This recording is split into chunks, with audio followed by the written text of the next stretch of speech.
Então vamos lá, meus irmãos. Vamos lá, começando aqui nossa terceira aula de introdução ao Novo Testamento 2. Já oramos como é costume. Nossas aulas são gravadas. Mais uma vez, graça e paz. Amém. Amém. A paz a todos. Bom, nossas aulas são gravadas para vocês poderem se aprofundar mais nos assuntos e depois, se Deus nos permitir, para que a gente possa estar abençoando outras turmas também, tá bom? Hoje nós estaremos trabalhando, dando continuação às cartas do Novo Testamento e terminamos Romanos. Hoje vamos falar sobre Coríntios. Se der tempo, eu inicio Gálatas. Mas como as cartas de Coríntios têm muito assunto, muito tema, eu sei que é uma introdução, mas tem muita coisa para a gente ler, pontuar e trabalhar, tá bom? Então eu quero ler com os irmãos em primeira carta aos Coríntios, capítulo de número 2, versículos de número 14 e 15. E quero ler também outros versículos. Graça e paz, pastor Johnny. Graças a paz, pastor, irmãos. Boa noite, meu irmão. Amém. Boa Então, noite. primeira carta aos Coríntios, primeira epístola de Paulo aos Coríntios, capítulo 2, versículo 14 e 15. Quero ler esse versículo com vocês. Quem achou e quiser ler, por favor, pode ler.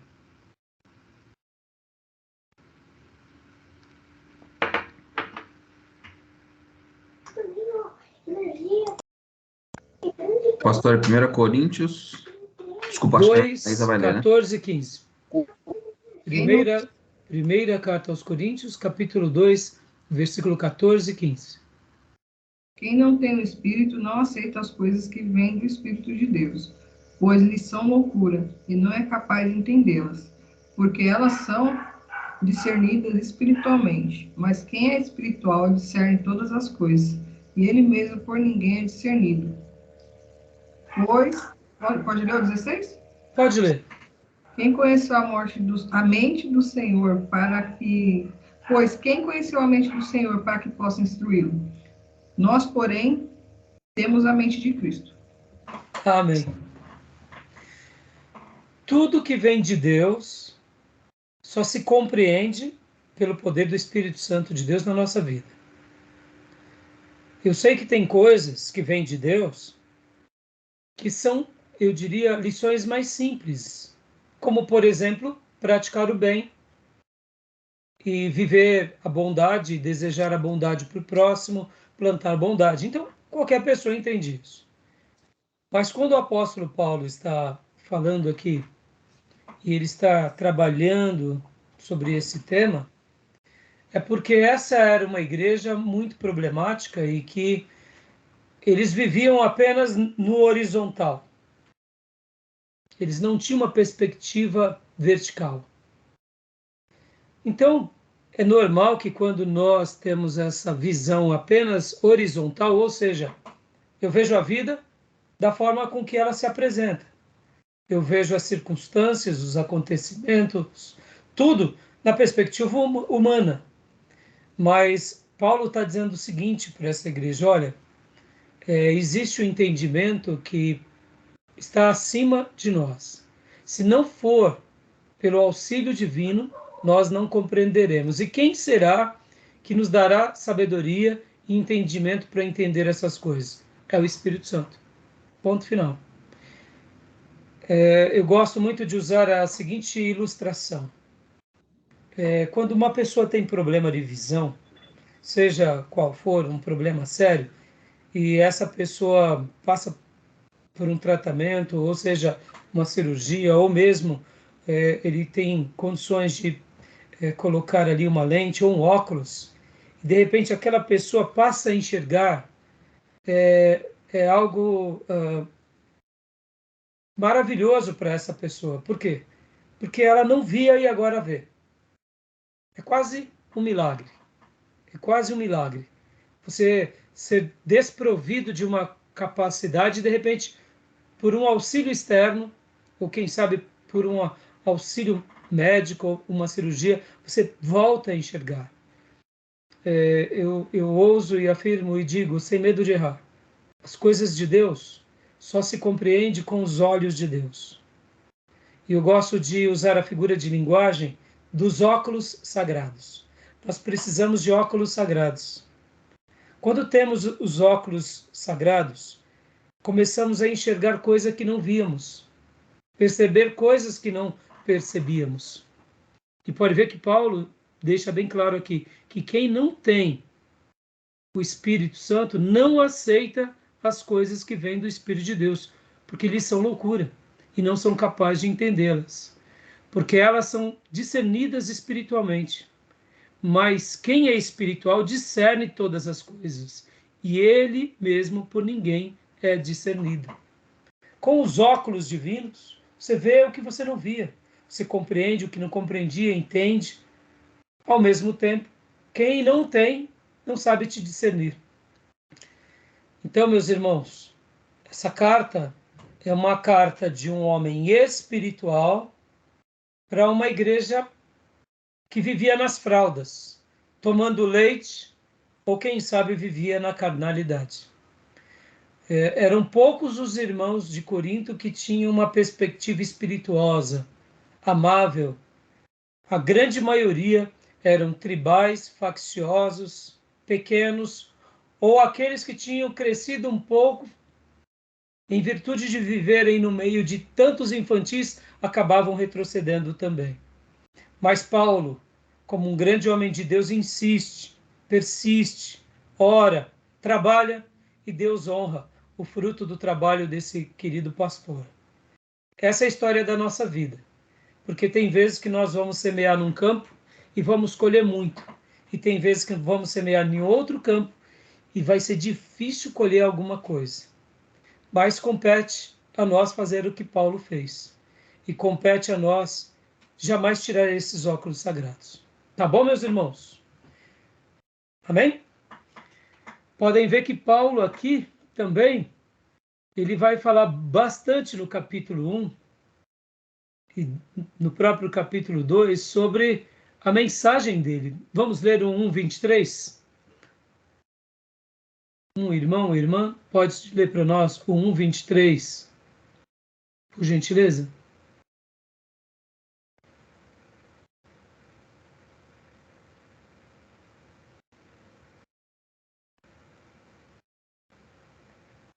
O 1:23. Nós, porém, pregamos Cristo crucificado, o qual de fato é escândalo para os judeus e loucura para os gentios. Paulo, ele não tinha preocupação nenhuma de não ser compreendido naquela cultura. A única preocupação dele era ser fiel com a mensagem do Evangelho. E o que ele pregava de uma forma muito clara? Cristo crucificado. Ponto final. Agora leiam para nós outro irmão, ou irmã, 2:2.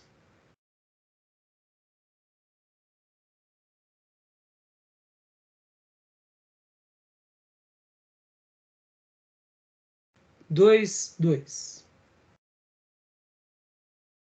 2:2.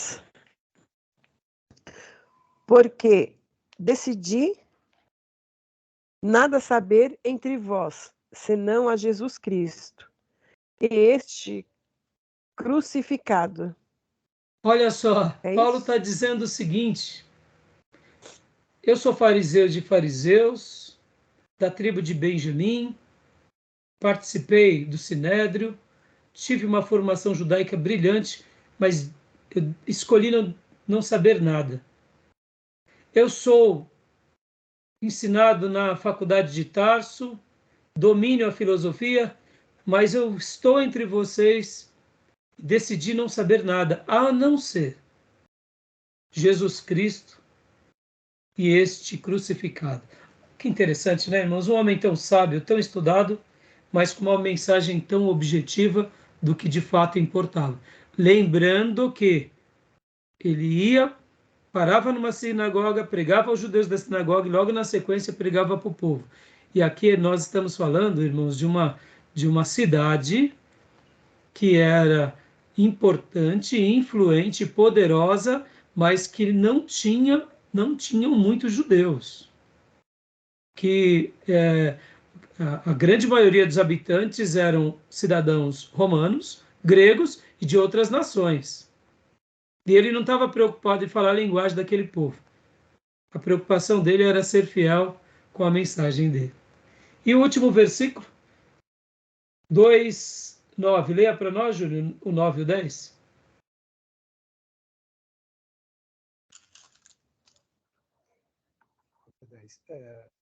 Mas, como está escrito, as coisas que o olho não viu, e o ouvido não ouviu, e não subiram ao coração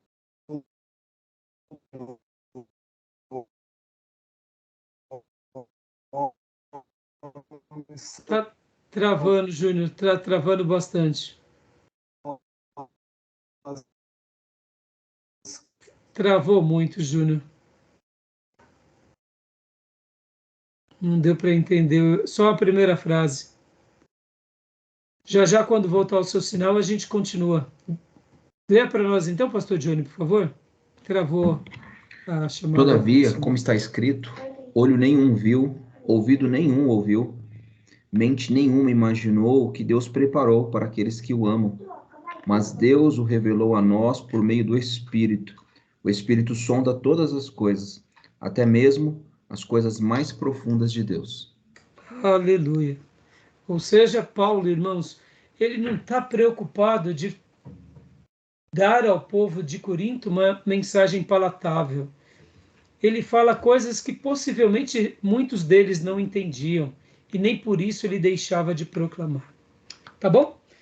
E hoje a gente vai estudar bastante aqui essa carta, vamos mergulhar nesses princípios, e eu não tenho dúvida que vai ser uma bênção para todos nós. Tá joia? Graça e paz, Gil. Como vai, meu irmãozão? Júnior, ainda está... Oi, Gil, não estou te ouvindo, viu? Tá ruim de novo, né? Tem problema? Não? Quer tentar? Você vai tentar ligar de novo? Tudo bem. Irmão Júnior, também a sua chamada está bloqueada até agora, Júnior. Eu acho que deve ter dado algum problema no sinal do nosso irmão. Mas eu acho que deve ser geral, porque o do pastor Johnny também deu uma travada quando ele estava lendo. Então... mesmo. Bom, então vamos prosseguir aqui, tá, meus irmãos? Tá joia? Então vamos prosseguir. Deixa eu só ver aqui.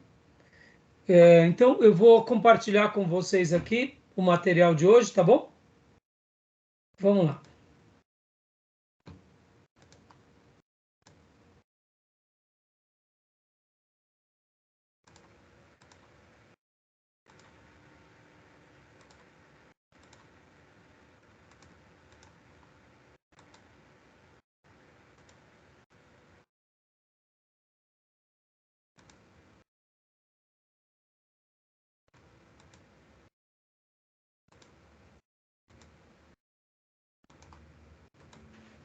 Vamos lá. A carta aos Coríntios, nós estamos utilizando aqui o material do nosso querido professor, pastor Jair Ribeiro. Então vamos lá aos slides e ao material dos nossos livros textos. A carta aos Coríntios, aspectos históricos, culturais e teológicos. Hoje a pauta será a autoria, data e local da composição, a carta perdida de Paulo, propósito das cartas à cidade de Corinto, destinatários e ruínas de Corinto. Dando tempo, estaremos entrando também em Gálatas. Vamos lá. Pode ler para nós, pastor Johnny, por gentileza.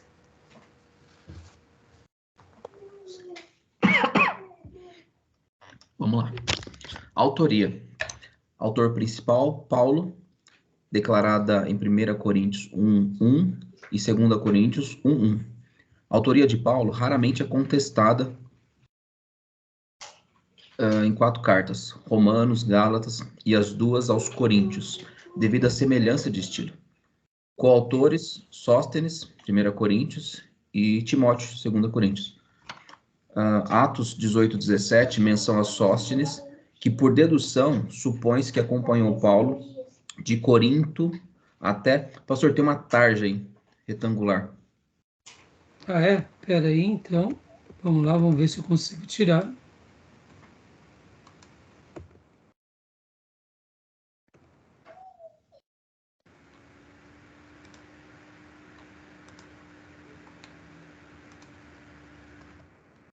Para mim não aparece. Tá bem logo após ali, acompanhou Paulo de Corinto até... Aí não dá para perceber onde é. Pois é, eu estou arrumando aqui. Pronto. Deixa eu pôr de novo aqui.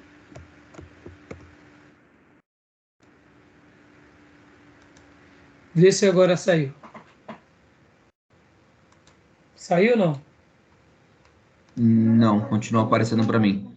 Ó, dá Então, para ler ali depois. Só tudo bem. não tá a tarjetinha que eu não consigo ver. Tá. Então é de Corinto até algum lugar. Até a cidade de Éfeso. Então é a cidade de Éfeso, ok. Onde 1 Coríntios foi escrita. Isso. Olha aqui, irmãos, essa é uma foto da reconstituição de Paulo, viu? Dizem que ele era uma pessoa bem próxima disso daqui. Uma pessoa de uma estatura média baixa, calvo, um pouco calvo, uma pessoa assim mais sisuda, né? Um olhar mais... Uma pessoa mais séria e, segundo alguns especialistas, eles trabalham tentando levantar um pouco da fisionomia de Paulo, né? Interessante, né? Agora, deixa eu fazer 2 comentários. Então, sobre a autoria da carta, não temos muitas dúvidas, como está aqui escrito. Nessas 4 cartas, não se tem muita discussão. Agora, olha só que interessante. Coautores, Sóstenes e Timóteo. Deixa eu gastar um minuto aqui com vocês. Os irmãos, tanto o pastor Dione quanto o irmão Gil, que já fizeram conosco vários módulos de teologia sistemática, já devem ter aprendido e talvez se lembrem sobre essa questão. Mas, e agora? Será que foi somente Paulo que escreveu? Ou esses 2 irmãos escreveram também com Paulo?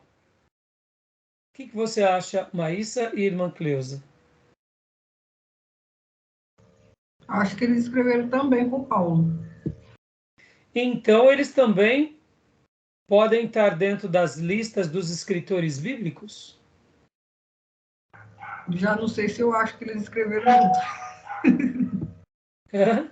Porque se eles tivessem, eu acho que teriam sido citados, né? Eles são citados aqui, nesses textos que a gente viu. Pode ver que o nosso querido professor Jair coloca como coautores, né? Mas aí pensamos, será que eles também foram iluminados pelo Espírito Santo, assim como Paulo? Porque geralmente, por que eu estou fazendo essa pergunta? Porque quando pensamos nos escritores bíblicos, de cara nós já endossamos o quê? Somente os apóstolos e alguns discípulos. E temos aquele padrão de achar que só foram essas pessoas. Mas nesse caso, será que Sóstenes e o próprio Timóteo também foram? Entendeu? Deu para entender? Deu para entender, Mancleus? Deu, mas se eles, como eles são citados também, poderia ser que quando Paulo estava escrevendo, eles estavam juntos e participou em alguma coisa. Deram uma contribuição que seja mínima, né? Participou em alguma coisa. E aí eu acho que a visão deles também em relação a alguma coisa, porque em Coríntios também fala, né? Paulo fala coisas que não são do Espírito, são dele, né? Então pode ser que eles contribuíram de alguma forma na visão deles para alguma coisa também. Isso, pode ser. Então, eu estou comentando isso até mesmo porque está dentro do assunto, né? Então, ó, vamos ler lá 1 Coríntios 1:1 e 2 Coríntios 2:1, aliás, 1 Coríntios 1:1, né? E também 2 Coríntios 1:1. Vamos ler. Paulo, chamado para ser apóstolo de Cristo Jesus pela vontade de Deus, e o irmão Sóstenes, a igreja de Deus que está em Corintos. Não. Interessante, né? Então você pode ver que ele está escrevendo e o irmão Sóstenes está com ele, dando uma ideia de coautoria. Agora, olha que interessante, irmãos. Nós não temos muita informação de quem era Sóstenes, mas Paulo prestigia, porque possivelmente esse irmão era um companheiro de ministério com Paulo e era um companheiro também de oração, de busca. Então, quando Deus foi falando com Paulo, que ele foi escrevendo, possivelmente o irmão Sóstenes estava junto com Paulo, ouvindo as palavras de Paulo, trabalhando com Paulo, e quem sabe Deus também deu alguma iluminação a Sóstenes. E Paulo, com toda a humildade, prestigia esse irmão. Pastor, mas é isso mesmo? É isso mesmo.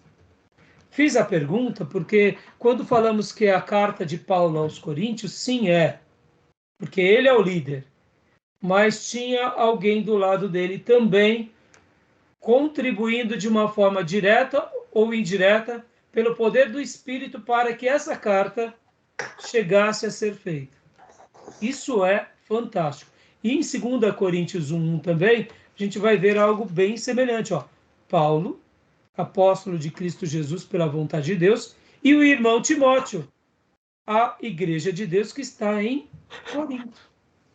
Agora, na segunda carta, Paulo está escrevendo e quem está do lado é Timóteo, seu discípulo, que também é coautor com Paulo.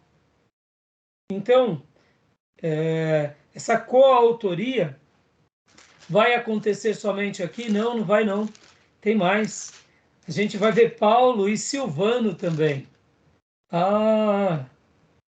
Então quer dizer que Paulo também escreve outras cartas e do lado dele está Silvano ou Silas. É assim mesmo, pastor? Ele escreve outras cartas e Silas está do lado dele. Timóteo também escreve, Paulo e Timóteo, servos de Cristo, a todos os santos que se encontram em Filipos. Então, pastor, Timóteo também foi coautor? Foi. Pastor, que coisa interessante saber disso. Tá dando para entender, irmãos?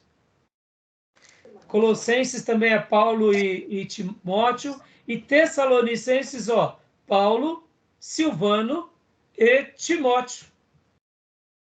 Fantástico, não? Não era só Paulo. Paulo, Silvano e Timóteo. E em 2 Tessalonicenses também. Paulo, Silvano ou Silas e Timóteo. Então, na realidade, Paulo é o grande instrumento, mas do lado dele tem companheiros espirituais que apoiam, que validam, que endossam, que oram, que participam desse momento sagrado. Tá bom? Interessante, né? Você lembrava disso, pastor Johnny? Eu me recordava, sim.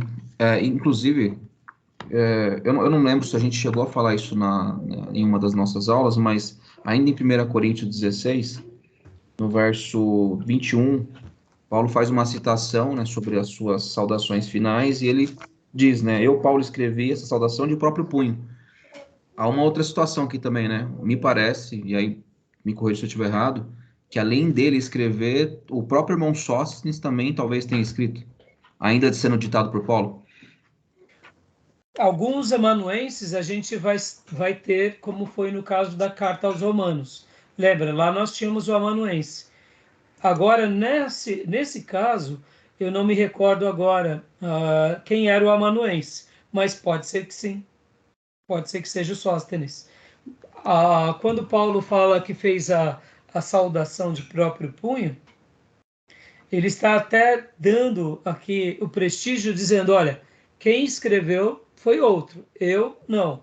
Eu só estou assinando aqui, ó, para mostrar que são as minhas credenciais. Eu realmente estou validando.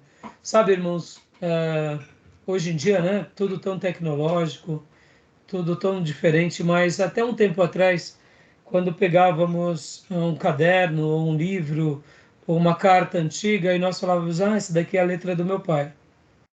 Essa daqui é a letra da minha avó. Aqui quem escreveu foi a avó, não, porque eu sei, essa é a letra da avó.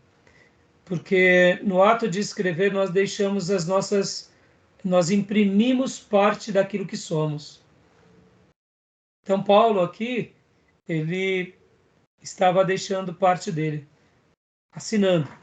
Mas eu não recordo agora, pastor Johnny, quem era o amanuense, tá bom? Mas de repente pode ser que seja Sóstenes, né? Tá joia? Continuando aqui, irmãos. Os nossos demais irmãos, não sei por que ainda não entraram, mas já já eles devem entrar aqui na aula. Deve estar dando problema. Vamos lá, continuando. Leia para nós, então, pastor Johnny, data e local da composição. 1 Coríntios, provavelmente no ano de 53 depois de Cristo, na sua segunda viagem missionária. Galho foi procônsul de Acaia durante os anos de 51 a 53 depois de Cristo, e o seu encontro com Paulo, Atos 18, 12 ao 17, provavelmente ocorreu em 52 depois de Cristo. O local é Éfeso, para onde Paulo se dirigiu logo após ter... Aí tem uma tarjetinha. Partido de Coríntio. Perfeito. Partido de Coríntio, Atos 18, 19.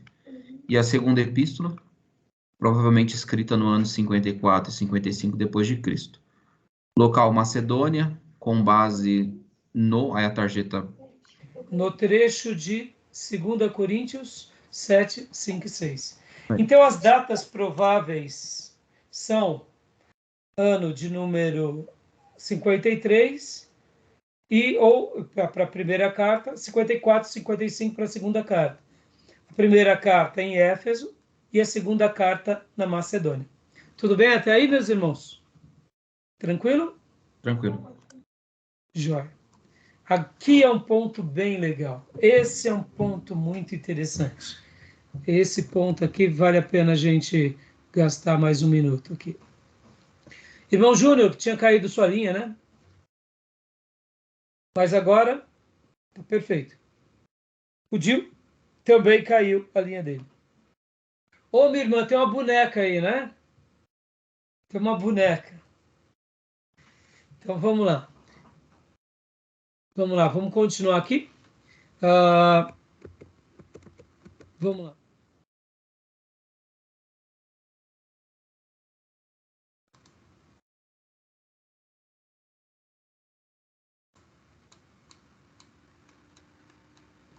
A carta perdida. Leia para nós, Maísa. Carta perdida de Paulo. Em 1 Coríntios 5:9, sabemos que Paulo já tinha enviado uma carta à igreja de Corinto, com um tom severo contra os problemas morais que a abalavam. Portanto, o que hoje chamamos de primeira carta, na realidade é a segunda, e esta, por sua vez, é a terceira carta. Não sabemos porque o Espírito Santo não permitiu que a igreja hoje conhecesse o conteúdo dessa primeira carta, a carta perdida de Paulo.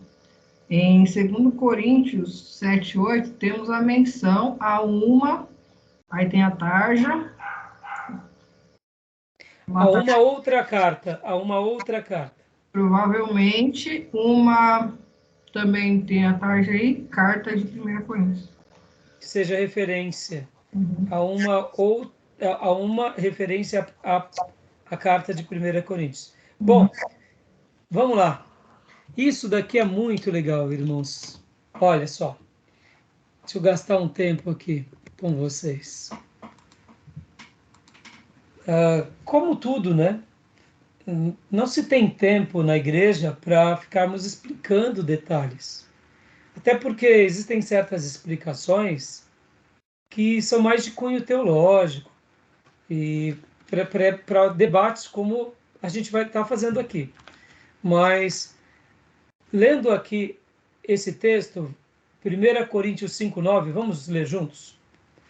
1 Coríntios 5:9. Olha que interessante. Agora leia para nós, tá, Júnior?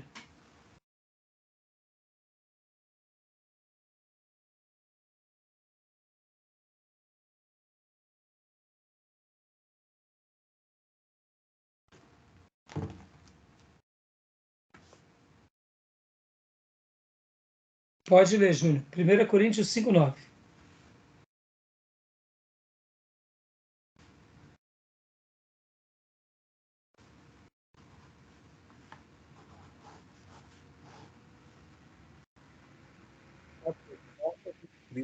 Que não usa o conceito de culto.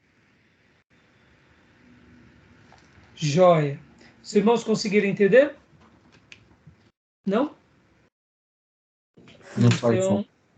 Então, o som não saiu direito. Então, leia de novo, Júnior. Tá falhando, né? Já por carta Isso, agora tá vindo bem. vos tenho escrito, que não vos associeis com os que Com pessoas imorais, né? Joia. Olha só que interessante, irmãos. Espera aí, pastor. Então, aqui é a primeira carta aos Coríntios. E Paulo está dizendo que já por carta escreveu aos irmãos de Corinto. Ué, então o primeiro livro de Coríntios não é o primeiro, é o segundo? É isso aí. Exatamente, irmãos. Paulo já tinha escrito uma carta para a igreja que estava na cidade dos Coríntios, ou de Corinto. E essa carta misteriosamente se perdeu. Pode ver que a temática da carta era essa. Já lhes disse por carta que vocês não devem associar-se com pessoas imorais. Pastor, e por que essa carta se perdeu? Vamos lá. Será que algum irmão ficou bravo e queimou a carta de Paulo? Algum carnal? Quem é Paulo para ficar querendo me corrigir? O que aconteceu? Nós não sabemos, de fato. Uma coisa é fato. Essa carta se perdeu, foi destruída, ou foi guardada, ou foi... Eu deduzo, que ela deve ter sido destruída. Porque, irmãos, se tivesse caído essa carta nas mãos de um pastor ou de um cristão piedoso, ele teria feito uma cópia. Não deu tempo de fazer cópia. Foi de um gadarenão, que devia estar muito bravo com Paulo, e aí queimou, jogou álcool, jogou gasolina e botou na fogueira. Alguma coisa aconteceu, porque não se tem registro na história dessa carta. A única citação que se tem é agora, na segunda carta, que Paulo faz menção a ela. Então, pastor, o senhor está dizendo que uma carta se perdeu? Sim. E aí? Já ouviram falar sobre essa questão? Já sabiam disso? Não?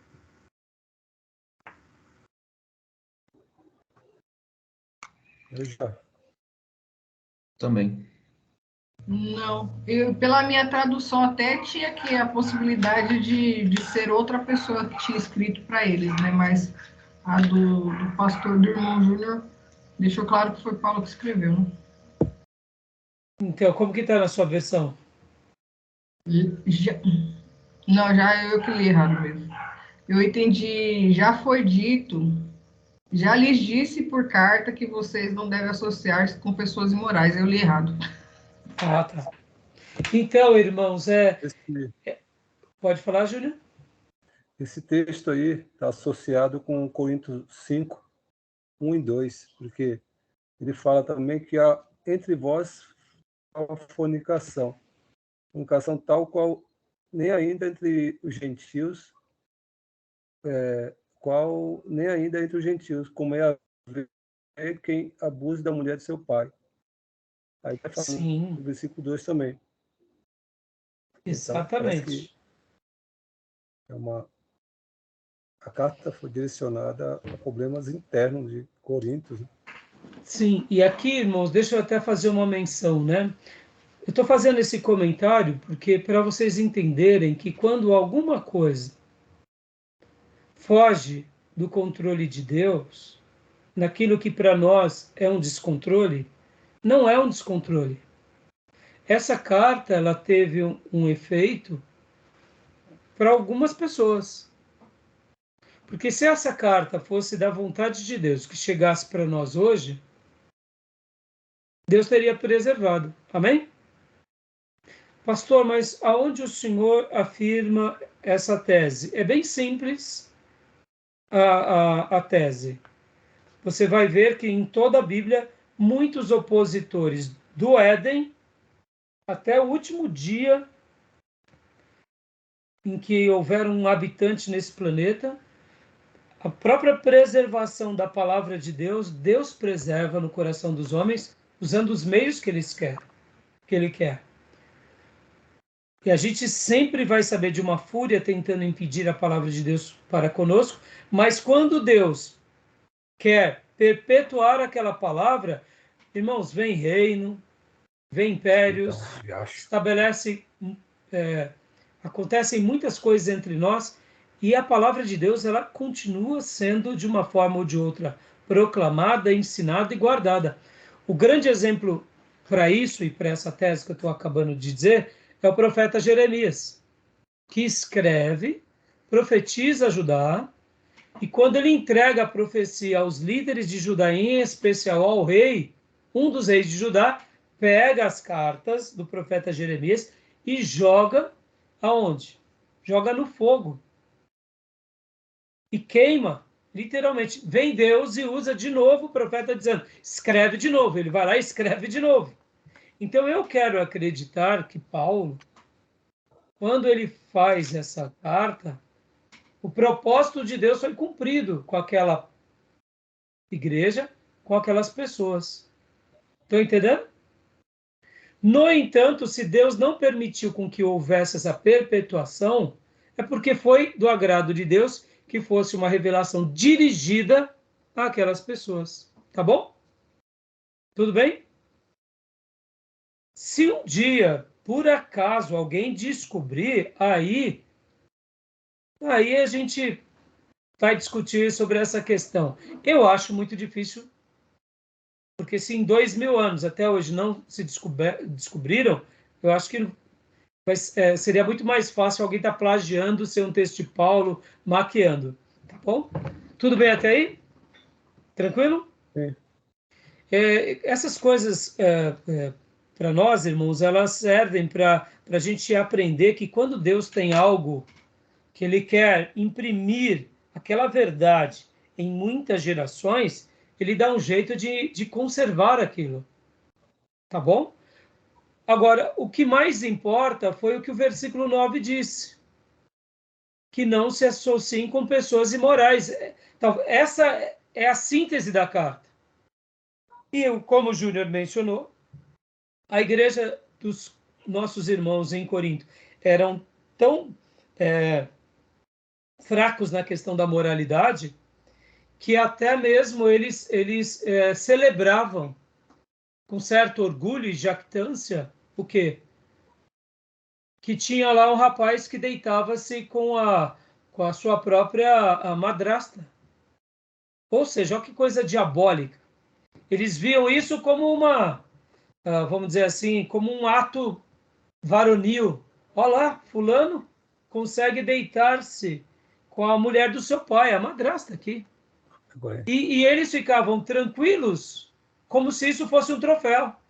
Possivelmente, deveria ser uma madrasta bonita. Mas o que Paulo está falando aqui é como vocês podem, em sã consciência, se vangloriar disso? E Paulo, depois aqui no capítulo 5, ele vai preparar aqui uma assembleia, eu diria, espiritual, por carta, excluindo o tal devasso.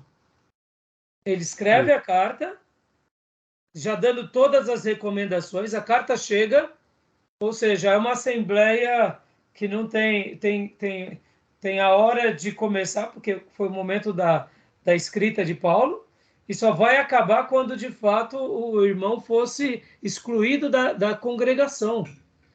Então, nota que aquela questão da força espiritual e da presença espiritual do apóstolo, mesmo sem ele estar lá. Ele deu uma diretriz. Ele queria agora que a igreja ouvisse e obedecesse. Mas percebam, irmãos, por essa razão, só um minutinho, Júnior, por essa razão que essa igreja ela foi tão advertida, porque os irmãos eram muito inconsequentes em muitas frentes. Agora, só para eu concluir, irmãos, até nisso Deus tem um propósito. Essa igreja era tão torta, era tão manca, era tão vesga, era tão falha, que louvado seja Deus, porque Paulo escreve corrigindo essa igreja. E aí eu te digo, essa carta serve para nós hoje, para as nossas igrejas ou não? Aleluia! Então, louvado seja Deus, porque quando Paulo escreve aos Romanos, é uma igreja madura, espirituosa, com poucos problemas, e que serve muita coisa para nós, mas quando Deus também corrige uma igreja facciosa, uma igreja cheia de defeitos e de trejeitos, essa carta também serve para nós hoje. E louvado seja Deus, porque em tudo Deus está trabalhando entre nós. Tá bom? Fala, Júnior. Não, que eu diria que o versículo 9 parece um pouco redundante, porque ele fala, já por carta vos tenho escrito. Ora, ele está falando por carta, né?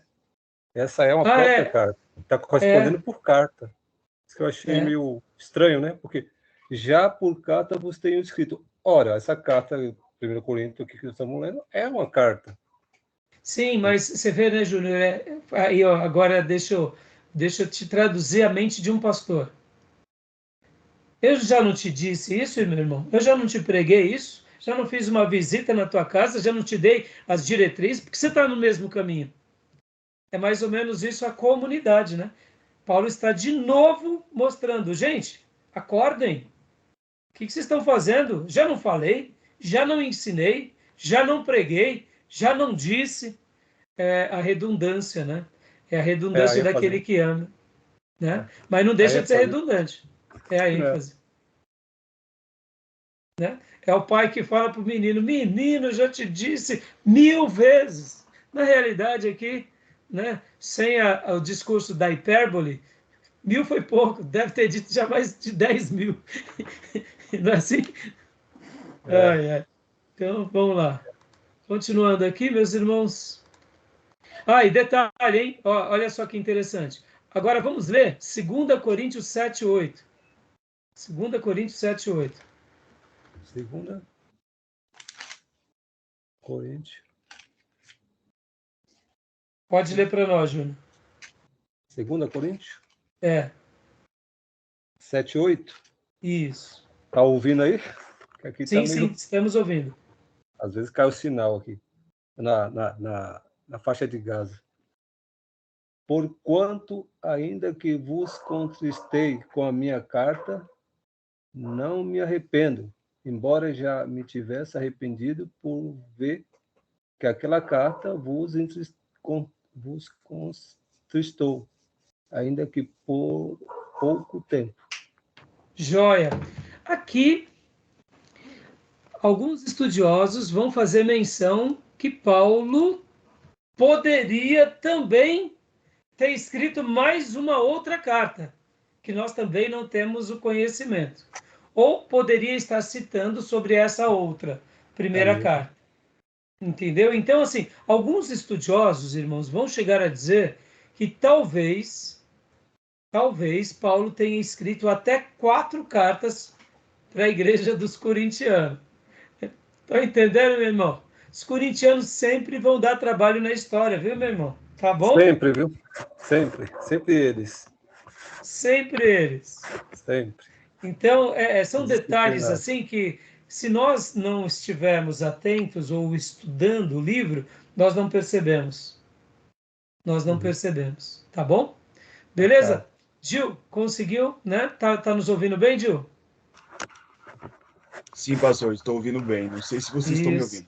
Agora sim. Tá bom. Glória a Deus. Glória a Deus. Então, vamos lá. Então, continuando aqui, meus irmãos. Então, tudo bem sobre essa questão das cartas, meus irmãos? Ok. Os corintianos não tem jeito. Vamos lá. Propósito das cartas aos Coríntios. Leia para nós, irmão Gil. 1 Coríntios. Pode ler. 1 Coríntios. Combate à imoralidade, combate ao partidarismo, combate àqueles que estavam arrastando outros para os tribunais, combate ao ensino herético sobre a negação e a ressurreição de Cristo, combate à forma degenerada em que estava sendo servida a ceia do Senhor, combate desordenado no culto quanto aos dons espirituais. Dá uma pausa agora. Olha só que interessante, meus irmãos. Oh, meu Deus do céu. Parece bobeira, né, irmãos? Quando a gente pensa um pouco aqui. Olha só, que interessante. Havia naquela igreja imoralidade. Quando a gente pega o pecado da imoralidade, irmãos, aqui sem ser o discurso religioso, o que seria o pecado da imoralidade? É todo tipo de promiscuidade. Dentro da imoralidade, a gente poderia classificar todo tipo de pecado de prostituição. Então, ali, naquela igreja, eles estavam dentro da igreja e eles estavam vivendo confortavelmente, achando que o que eles faziam era correto. Já já a gente vai trabalhar mais quando chegarmos no templo de Afrodite. Segunda coisa, havia partidarismo. Ah, pastor, qual o problema de ter partidarismo? Irmão, a gente tem que lembrar que aqui é uma igreja, não é a política, tá? É legítimo a política, as discussões dos partidos. Não é legítimo a igreja. Na igreja nós somos um só cálice e um só pão com o Senhor. Essa ideia de termos opiniões contrárias é lícito. Mas a ideia das facções, das divisões, não é lícito. Quando nós estamos estudando o texto no original e Paulo fala sobre divisão, é uma palavra lindíssima, irmãos. Tem a ver com pegar um tapete. Sabe aqueles tapetes persas? Que eles são feitos praticamente à mão. E se você cortá-lo ao meio, não tem como remendar, porque eles são feitos, e cada tapete desses tapetes antigos, caros, eles são moldados praticamente à mão e eles são uma única peça. A palavra no original é, quando você pega e faz uma divisão, você corta aquilo que era único, sem emenda. A igreja de Corinto era uma igreja que praticava a ruptura, praticava a divisão. Guardem isso, irmãos. A divisão, ela nunca está no reino de Deus. O que Deus autentica é a multiplicação. Lembra na aula passada, e a gente veio falando sobre o grande apóstolo Paulo? Barnabé e Paulo têm uma grande discussão e eles se multiplicam. Eles não se dividem. O Espírito Santo sempre vai ter essa dupla característica. Ele trabalha somando ou multiplicando. As obras das trevas e o espírito maligno, ele trabalha também numa dupla característica, ele divide e subtrai. Tudo que é de Deus soma e multiplica, e tudo que é do diabo divide e subtrai. Então, irmãos, a igreja de Corinto era uma igreja faccionada, fracionada. E por essa razão, irmãos, a gente está aqui, num seminário, onde estamos abençoando alguns irmãos de várias igrejas, porque a gente quer somar e multiplicar, e não fracionar e dividir. Guardem isso, isso é muito legal. Outra coisa, combates nos tribunais. Como assim, pastor? Qual é o problema de eu levar a minha causa ao tribunal? O problema é que essas causas eram entre irmãos. Ou seja, se eles são irmãos, e se eles dizem que tem um dono, que é o Senhor Jesus, é simples, eles têm que seguir a palavra de Jesus. O tribunal não será necessário. Não há necessidade. Mas eles não queriam saber dessa questão da fé. O que eles queriam é a razão pela razão. Lembra que no início da aula eu falei que eles tinham olhos segundo apenas a vida humana, mas não tinham percepções espirituais. Faltava-lhes os óculos de Deus, tá bom? Outras questões, aí quando você já tem imoralidade, você já tem facção, você já é uma pessoa carnal, a questão de ensinos heréticos sobre a ressurreição, aí é fichinha, café pequeno. O que mais? Até mesmo as desordens com relação à ceia. Como vocês sabem, a ceia na antiguidade, ela era feita de uma forma um pouco diferente da nossa. Como as igrejas se davam nas casas, então quando você fazia a ceia do Senhor, geralmente você não levava apenas um pedacinho de pão, você levava uma quantidade boa de pão e de suco de uva ou de vinho, aonde você também tinha aquele momento de comunhão. O que acontecia? Chegavam os irmãos mais gulosos, iam comendo tudo, quando chegavam os outros já tinha acabado o pão e o vinho. É, comida mesmo, né? Havia aquela que era como se fosse um momento de comunhão numa célula, num pequeno grupo, num culto do lar. E aí o Paulo até fala, vamos esperar uns pelos outros. Chegou todos os irmãos que disse que viriam, começamos o culto e depois vamos para a comunhão. Percebam que havia uma antipatia e uma indiferença. Irmãos, quando você pratica pecados de imoralidade, quando você pratica divisão, partidarismo, você é tribal, você é paneleiro, quando você já é indiferente com o próximo, você não está nem preocupado com o direito alheio do irmão, e você é herético, você vai se preocupar que o outro não comeu farinha pouca no meu pirão primeiro, né? E aí, como se não bastasse, eles tinham dons, mas os dons não era para edificar ao irmão, ou edificar o reino, ou expandir a glória de Cristo, como o apóstolo Paulo vai ensinar em Efésios, que o nosso dom é para aperfeiçoar os santos. Os dons aqui que Deus tinha dado para eles foi para aperfeiçoar os santos, mas quando eu sou carnal, eu penso só em usar vaidade, o dom, né, para o meu bel prazer. O meu dom vira algo da minha vaidade, como você disse, Júnior. Então, aqui não estamos fazendo uma análise da igreja, são algumas poucas coisas dessa igreja desprovida de virtudes, provida de dons, mas desprovidas da maior virtude de todas, que é o amor. Podem ver que, até para eu concluir essa parte, quando nós pegamos 1 Coríntios 13, vamos lá, irmãos, 1 Coríntios 13, vamos lá. Olha que interessante. Em 1 Coríntios 12, Paulo está falando sobre dons espirituais, a diversidade dos dons. E aí no capítulo 12, no versículo 31, leiam para mim, 12, 31. Ele está falando dos dons e da diversidade. E agora, olha só, 12, 31.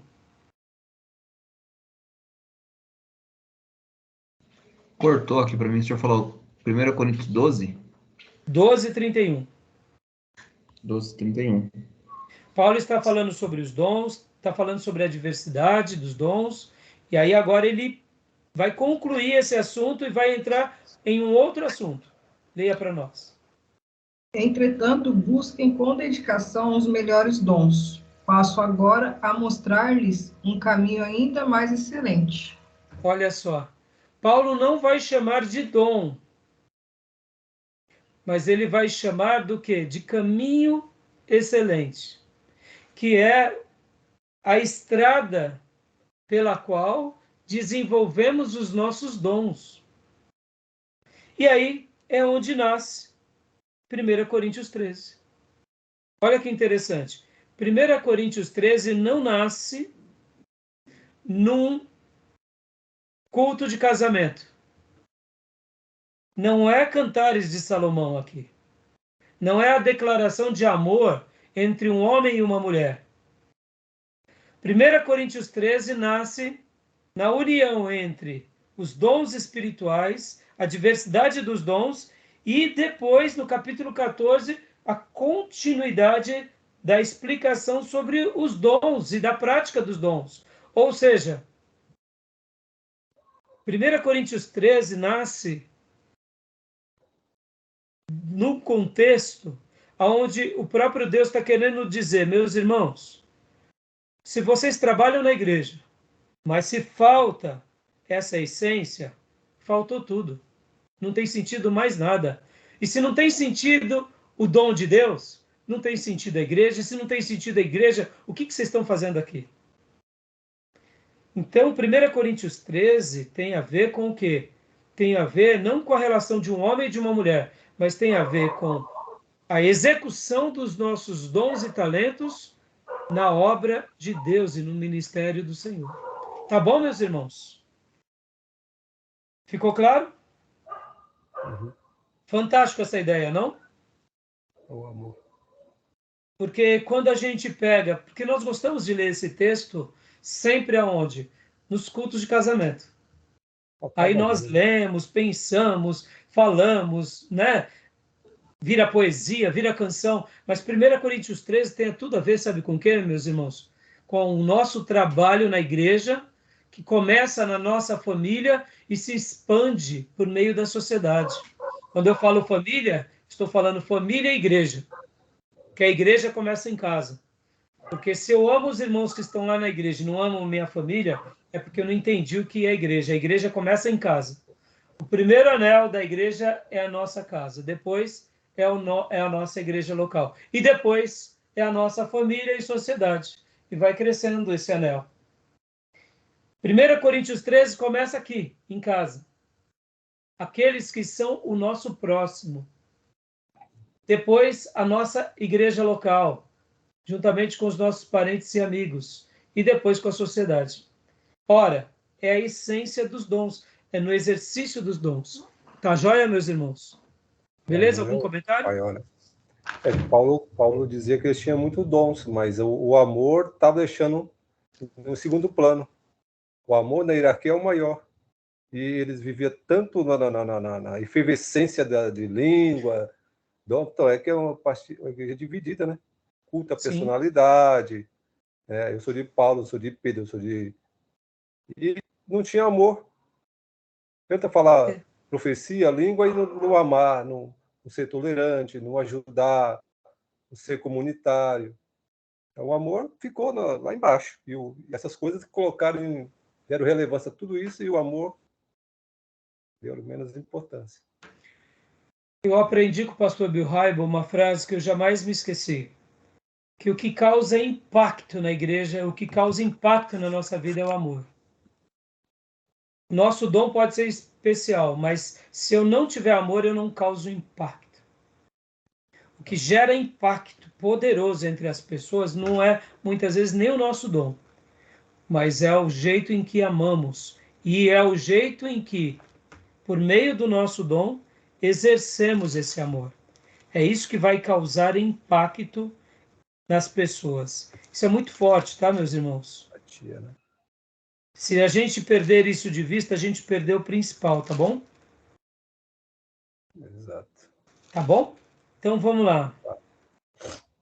Continuando aqui. Agora, uma última coisa que eu me lembrei. Se me falta amor, e ao amor há o altruísmo, então sobra o que em mim? Orgulho. Uma outra palavra que é sinônimo do orgulho. É o oposto do amor. Arrogância. Altivez. Arrogância, mas tem uma outra palavra. Está Soberba. dentro, está dentro. Soberba. Soberba. Egoísmo. Egoísmo. Potência. Egoísmo. Está dentro. Né? Tá tudo sinônimo. Olha que interessante, irmãos. O amor genuíno, ele é altruísta. Quando eu não tenho amor genuíno, eu sou egoísta. O amor dá, o egoísmo retém, né? Exatamente. O amor cede. O egoísmo toma. O amor olha para aquilo que está ao seu redor, para aquilo que realmente é verdade e necessidade. O egoísmo olha só para o seu umbigo. Por isso que ele não consegue ver um palmo na frente do seu nariz. Agora percebam. Por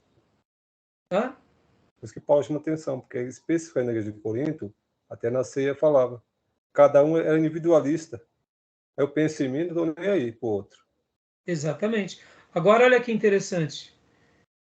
Quando eu sou egoísta, eu vou satisfazer a minha carne, logo, os meus prazeres. É uma porta que se abre para imoralidade. Quando eu sou egoísta, eu sou paneleiro.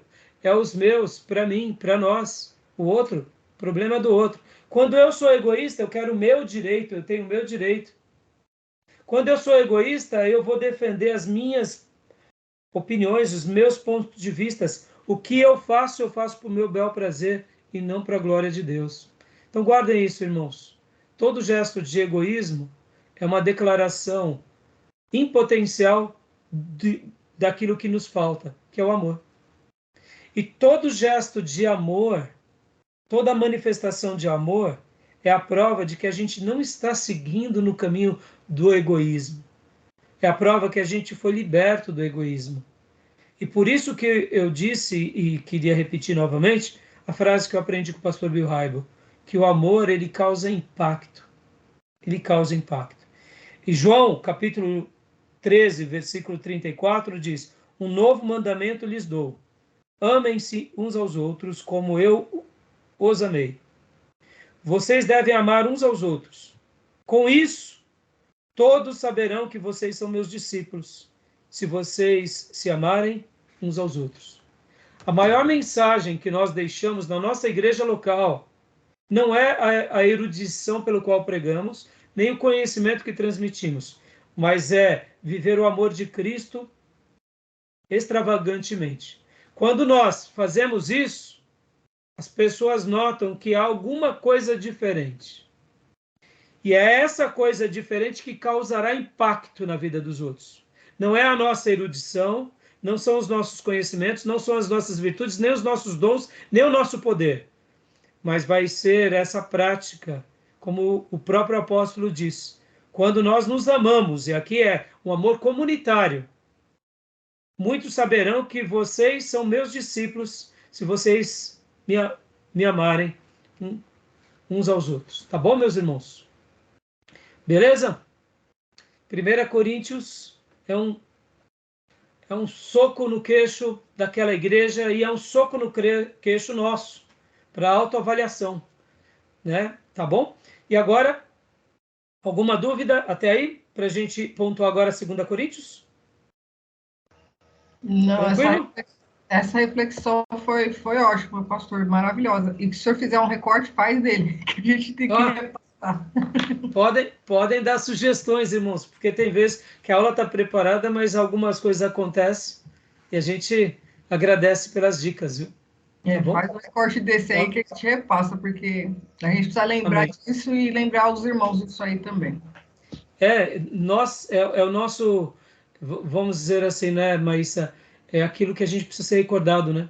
Principalmente quando alguém pisa no nosso calo.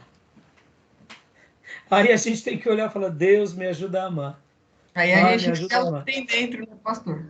Hã? Aí a gente revela o que tem dentro. É, exatamente. Tá bom, meus irmãos? Alguém falou mais alguma coisa? Não, só. Jóia. Então, contenda. eu vou dar uma pausa aqui e vou fazer a segunda chamada, tá bom? Ok. Só um minutinho.